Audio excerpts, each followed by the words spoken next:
Hello, this is Chuck Stull, looking at the United Auto Workers.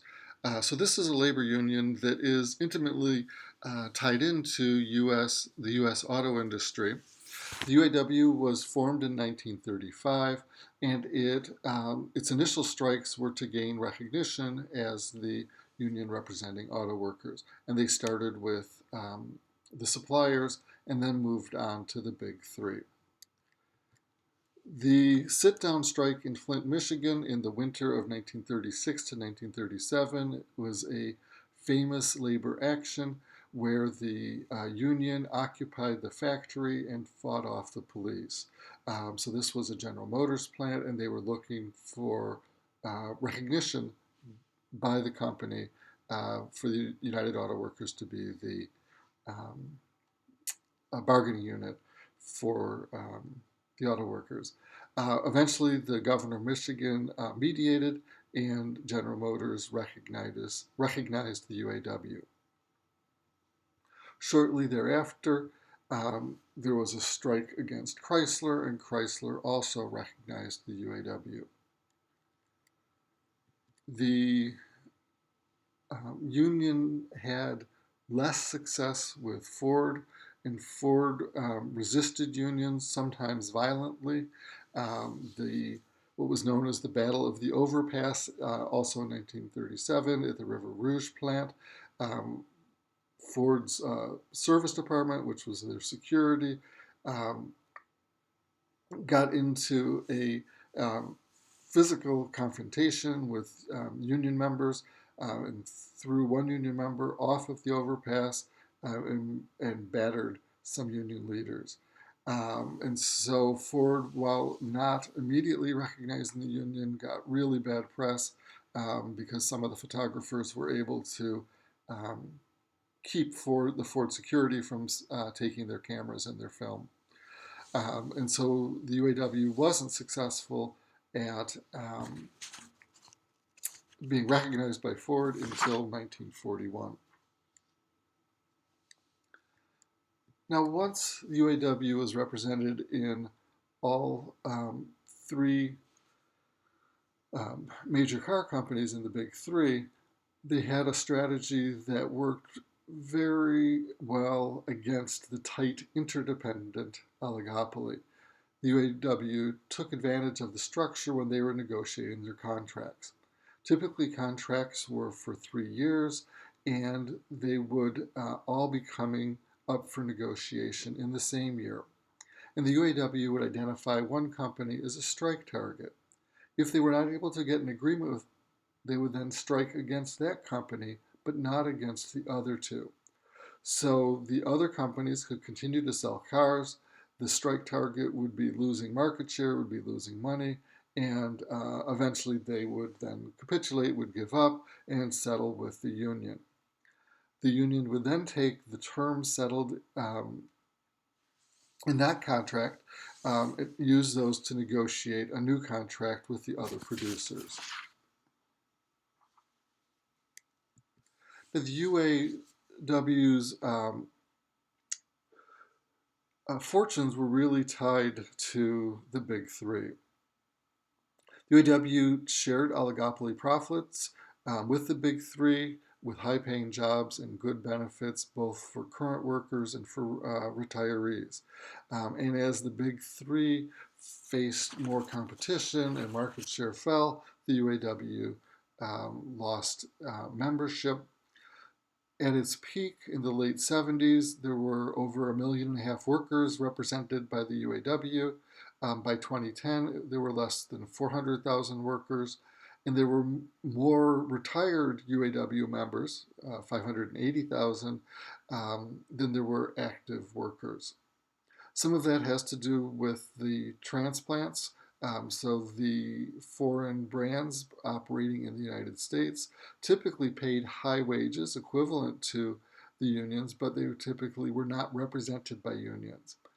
Other issues is increases in productivity meant that fewer workers could make more cars, and then the restructuring we talked about after the various threats to the auto industry led to plant closings, which also reduced UAW membership.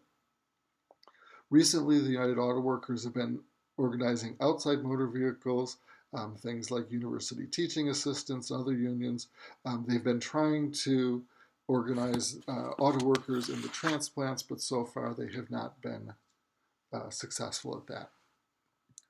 Now, during the auto crisis, the union leaders cooperated in the bankruptcy and restructuring process. They shared a common interest in the recovery of the big three manufacturers. They did give up a variety of concessions on work rules to increase productivity. There was a no strike clause. They were willing to be more flexible. And the most striking from a union perspective was that they accepted a two-tier wage system. So that led to low wages for new workers, perhaps $14 per hour, and high wages for incumbent workers on the same line, maybe double that at $28 an hour. The goal was to increase hiring, and that it was successful. Chrysler had 40% entry-level workers at the low-tier wages, Ford 21%, and GM 16%. It was viewed as temporary, and in the new contract, there was a plan to phase out the two-tier system. Now, in fall 19, the auto contracts came up for renegotiation, and a year ago, when I was teaching this course, I had noted that a strike was possible and that it would use that same strategy. And that is exactly what ended up happening in fall of 2019. So GM was a strike target, and around 48,000 GM workers went on strike. This was the first major auto strike in over a decade, and it turned out to be the longest one in 50 years. The workers were looking for a pay raise. They were looking for job security. They wanted to make temporary workers, give them a path to become permanent workers, and they wanted to move people from the low new tier wages to the full regular salaries. And they also wanted to protect their health benefits. So the strike lasted about a month. And resulted in a 4-year contract. The union did get their a modest pay raise. There was some promises to invest in factories to protect some jobs, and they halved the time it took people to move from the low tier wages, which had been to move from the low to the high tier wages. It had been 8 years, and it was reduced to 4 years. After they settled the contract with General Motors, they turned to Ford, and in November, so just a couple weeks afterwards, without a strike, they ended up with a similar contract from Ford, and then they turned to Fiat Chrysler, and again, without a strike, they ended up with a contract with the same terms as Ford and General Motors a few weeks later in December. The UAW does continue to be politically active. Some of their current concerns are protecting the Affordable Care Act, protecting Social Security, Medicare, and Medicaid. They are unhappy with some of the appointments made by the current administration to the National Labor Relations Board and to the Supreme Court, who they've seen several of those appointees as being explicitly anti-labor. They were actively involved in the renegotiation of the North American Free Trade Agreement, or NAFTA, and what they wanted was more union power in Mexico, and that was, at least in writing, part of the USMCA agreement. But they were still somewhat skeptical.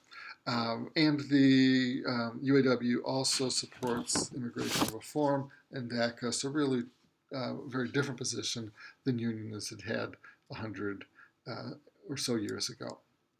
This has been Chuck Stull talking about the UAW from Kalamazoo College. Thank you for listening.